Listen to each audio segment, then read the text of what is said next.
housekeeping.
So guys, welcome back once again to my blog.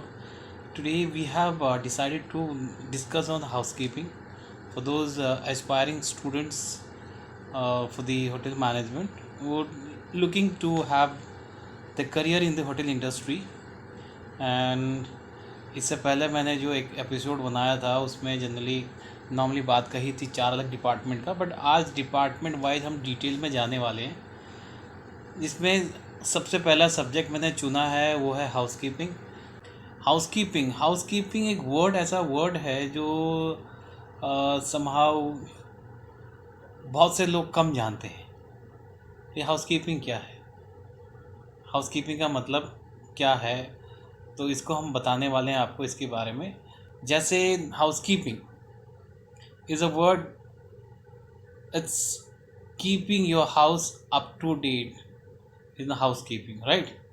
One of the answers is like that. This should be the way. अब उसमें कैसे आप कैसे housekeeping को जो है अपकीप करने वाले हो, कैसे अपने घर को अपकीप करोगे।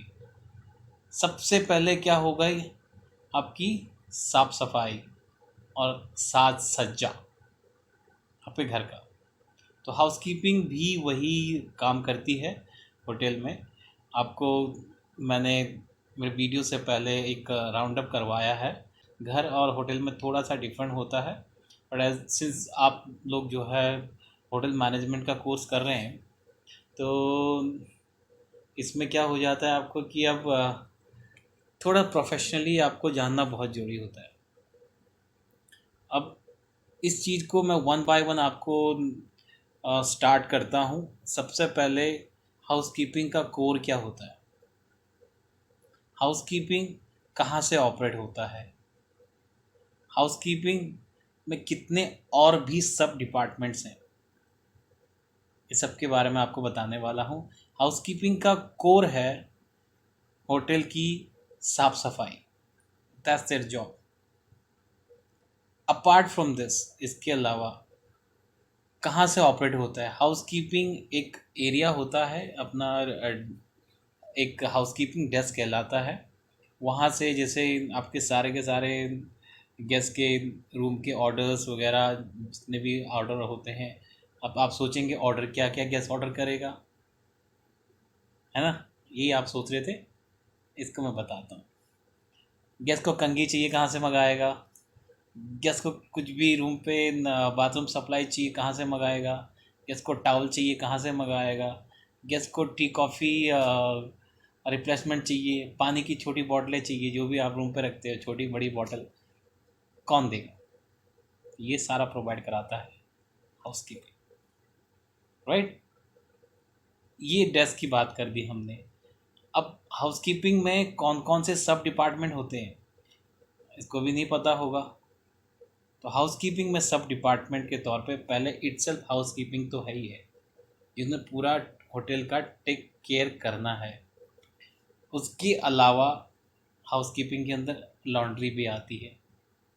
लॉन्ड्री डिपार्टमेंट इसका सब डिपार्टमेंट है जो रेवेन्यू जनरेट कराती है। उसके बाद फ्लावर शॉप होता है, फ्लोरिस्ट। ये भी रेवेन्यू जनरेट कराती है। उसके अलावा साज सज्जा जो मैं कह रहा हूँ आपको, रूम पे फुल फ्लावर के गुलदस्ते लगाने, लॉबी में लगाने, ये सब कौन करता है? आपका फ्लोरिस्ट डिपार्टमेंट। 3 अभी डिपार्टमेंट हमारे पास हाउसकीपिंग में रन करते हैं। अब जो मेन कोर हाउसकीपिंग डिपार्टमेंट कहते हैं उसके भी क्या होते हैं? Rooms and public area. इस पे भी दो दो अलग एरियाज होते हैं। Public area in the sense क्या हो गया आपका?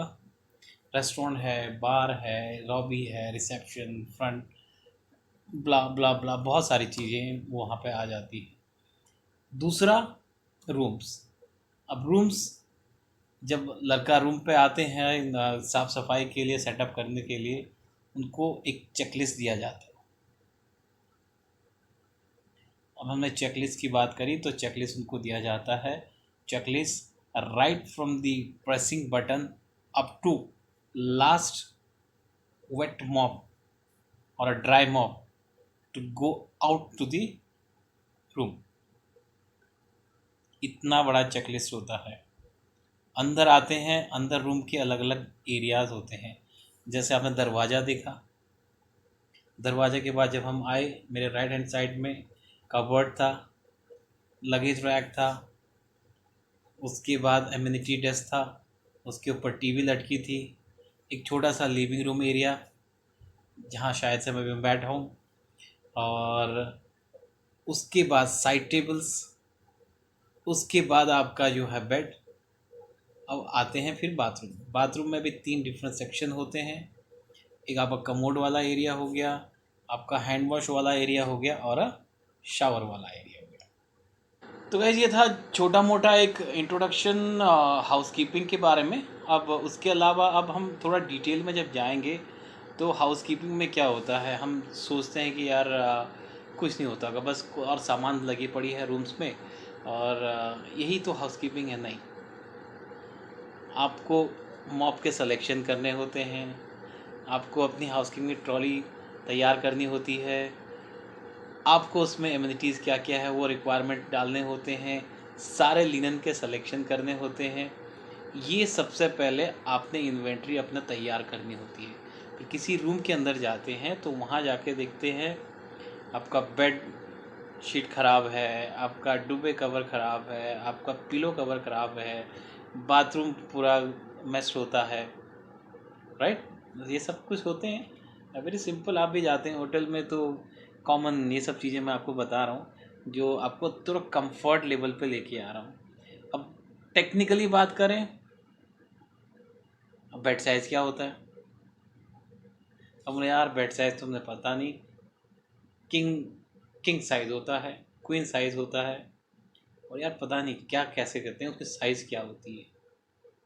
ये आपके लिए क्वेश्चन मार्क लगा के मैं छोड़ रहा हूँ। जो भी वीडियो देख रहे हैं तो कम से कम जाके डिस्क्रिप्शन में देखेंगे। मेरे वीडियो में धीरे धीरे इन्वॉल्व होते जा रहे हैं अब मुझे लग रहा है।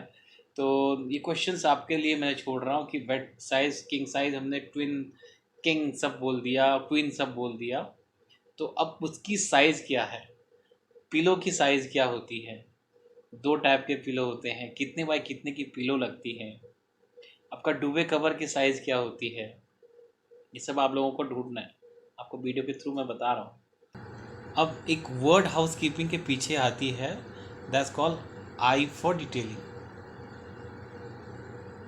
और जो बंदा हाउसकीपिंग वाला बंदा होता है ना, उसको थोड़ा सा भी टुकड़ा कुछ भी मिल जाए, कहीं भी दिख जाए, उठा कर रख देता है।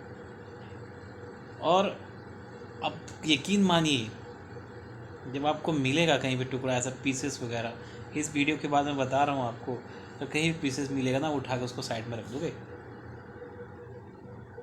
चलो, ये तो खैर हमारा आई फॉर डिटेलिंग की बात हो गई। लास्टली जो मैं डिस्कशन करने वाला हूँ वो है केमिकल्स। केमिकल्स हम पूरे होटल में यूज़ करते हैं केमिकल्स को, बट हमें उसके बारे में ज्ञान होना चाहिए। केमिकल को हम कैसे गिनती करते हैं?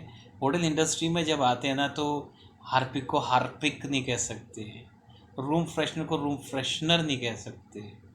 यहाँ पे आर आर से ले, आर जो है एक इंडिकेशन होता है, केमिकल का नाम ही आर लिख दिया होता है।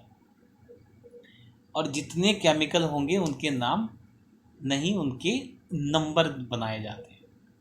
R1, R2, R3, R4, R5, R6, R7, R8, R9। तो ये R1 to R9 अलग अलग केमिकल्स होते हैं। उन केमिकल को आप जाके अगर देखते हैं, मेरे डिस्क्रिप्शन में ज़रूर देख लीजिएगा, मैं इसको डिटेल पर नहीं जा रहा हूँ। तो ये डिटेल मैंने नीचे डिस्क्रिप्शन में डाल दिया है। R1 क्या यूज़ होता है, R2 किसके लिए यूज़ होता है, R3 किसके लिए यूज़ हो रहा है, R4 किसके लिए यूज़ हो रहा है, 5 किसके लिए हो रहा है, 6 किसके लिए हो रहा है। ये सब कुछ नीचे डिस्क्रिप्शन में है, आप उसको एक बार जाके पढ़ लीजिएगा तो आपको आइडिया आ जाएगा कि हाउसकीपिंग में ये केमिकल्स का क्या महत्व है। तो गाइज़ ये था मेरा हाउसकीपिंग के ऊपर विस्तृत जानकारी। और इसके अलावा और भी आपको अंदर कोई क्वेश्चंस है, कोई शंका है, कुछ चीज़ और जानना चाहते हैं, मुझे आप कमेंट में ज़रूर लिखिएगा। Thank you and have a very good day.